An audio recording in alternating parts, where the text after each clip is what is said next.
ده اخويا وانا عارفاه، لا يمكن يعمل كده الا كان في حاجه كبيره عايزها من مناع. هيعوز منه ايه يعني؟ الله اعلم، جايز بيوصل حبال المواد عشان لما يطلبك للجواز مناع ما يعرضش. يا اختي انا مش عارفه انت شاغله بالك بالحكايه دي ليه؟ يكونش يا بنت همام مسلطك عليا؟ وليه ما تقوليش انا عايزه اصالحك؟ همام من ساعه ما طلق جميله وهو وحداني، وامي كل يوم بتدور له على وحده. حشي حشي يا اختي. انت فاكره بتدور له على وحده مطلقه ولا ارمله؟ بتدور له على بنت بنوت من ناجه. طب يلا روحي دوري مع عمك، يلا فوتيني يا اختي الحالي، انا مش عايزه اتجوز. هتقعد كده ولا لازم يعني من عيله حسان؟ اللي هيكون من نصيبي هاخده، ريحي روحك.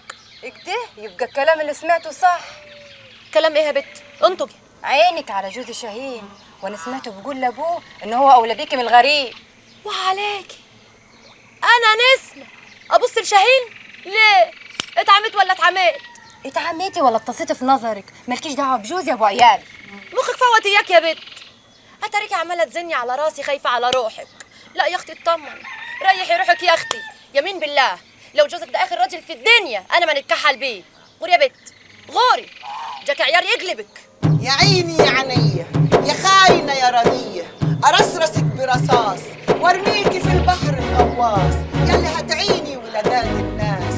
يا عيني يا عينيا يا خاينه يا رديه، ارصرصك برصاص وارميكي في البحر الغواص، يلي هتعيني ولادات الناس. من عين البندريه ومن عين العبايده ومن عين كل من شافك ولا صلاش على النبي عليه الصلاة والسلام. كفاية عادة وجيدة، خلينا نعرف ونتكلموا كلمتين مع بعض. خلاص يلا طلع.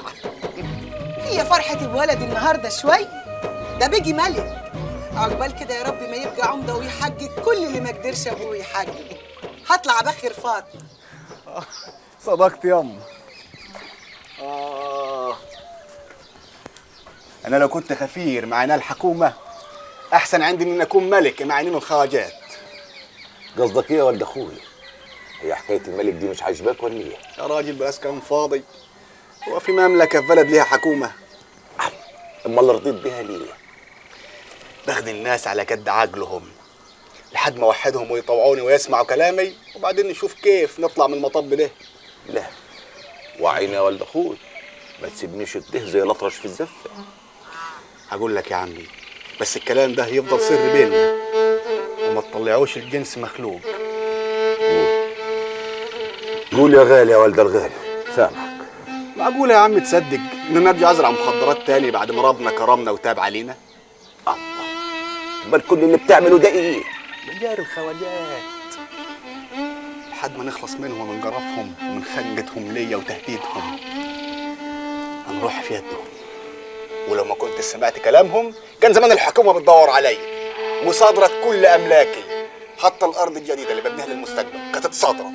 الارض الجديده اللي هنبني فيها بيوتنا؟ كل حاجة باسمي هتصدرها الحكومة. عرفت ليه يا عم أنا مغصوبة طواعهم؟ وكيف هنأمن شرهم يا ولدي؟ هيتنهم وراك. أنا قدرت أسحب شوية أوراق وأقطعهم والباقي تحت يد الخواجة زفت بني.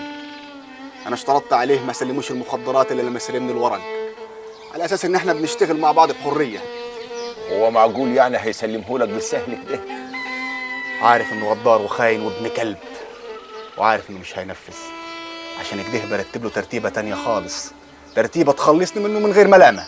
ايوه، يبقى هتسلم المخدرات وتبلغ عنه الحكومة. لا، هضربه من حتة ما تخطرش على باله، وبعون الله هتكون ضربة قاضية.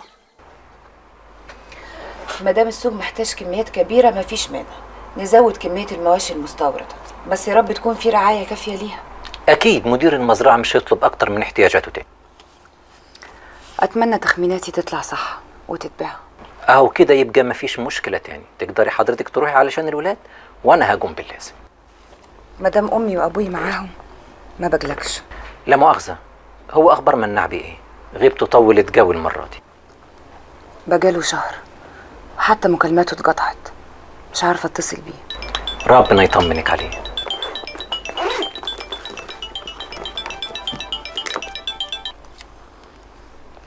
الو. ايوه يا مناع، انت فين؟ في البيت؟ طب انا هجيلك. عمر عمر ده حكايه طويله قوي، لما اجي هحكي لك. طيب مع السلامه. الحمد لله. شفت ازاي ربنا طمنك عليه؟ انا ماشيه، مع السلامه. مع السلامه يا هاني، في حفظ الله. خلاص حرمت، مش هسافر تاني. ده كل مرة بتقول حرمت وبتسافر تاني. هي سفرية واحدة وبس. حاضر، سفرية واحدة وبس، وبعد كده هقعد معاكم هنا على طول، أنا وأنت وماما. هو تيتا وجد هيمشوا تاني؟ ليه؟ هما سابوا البيت ومشوا؟ يا ساتر يا رب، انتوا ما بيتبلش في بوكوا كفوله؟ يلا يا ولاد، روحوا الجنينة العبوا مع الواد حصاوي، يلا. ما قلتليش يعني لما رجعت إن أبوك وأمك مشوا وسابوا البيت؟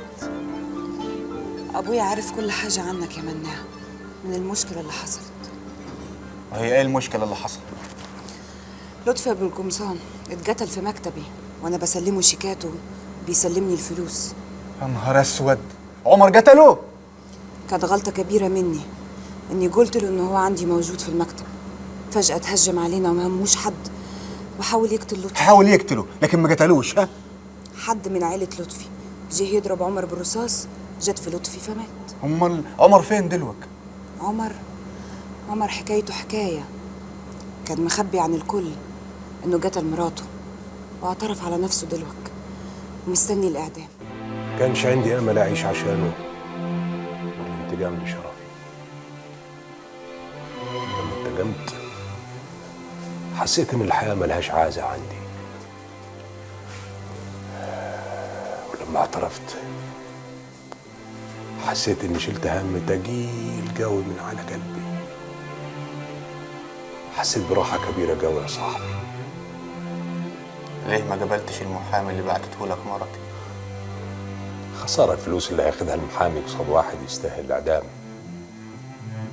محامي للدفاع عن المظلومين، وانا مش مظلوم.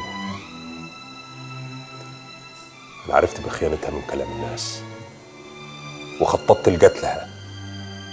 كان قدامي حلول تاني كتير، لكن اخترت اقتلها عشان امشي وانا رافع راسي قدام الناس. هربت من العدالة،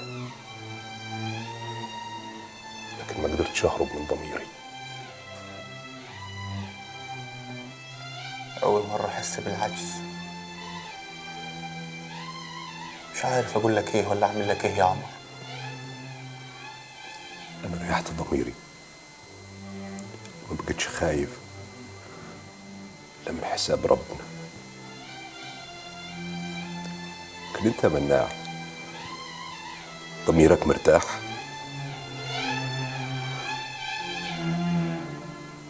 تصدقني لو قلت لك إنه مفيش حاجة بعملها إلا لو ضميري مرتاح؟ بتضحك على روحك. ضميرك مات يا صاحبي.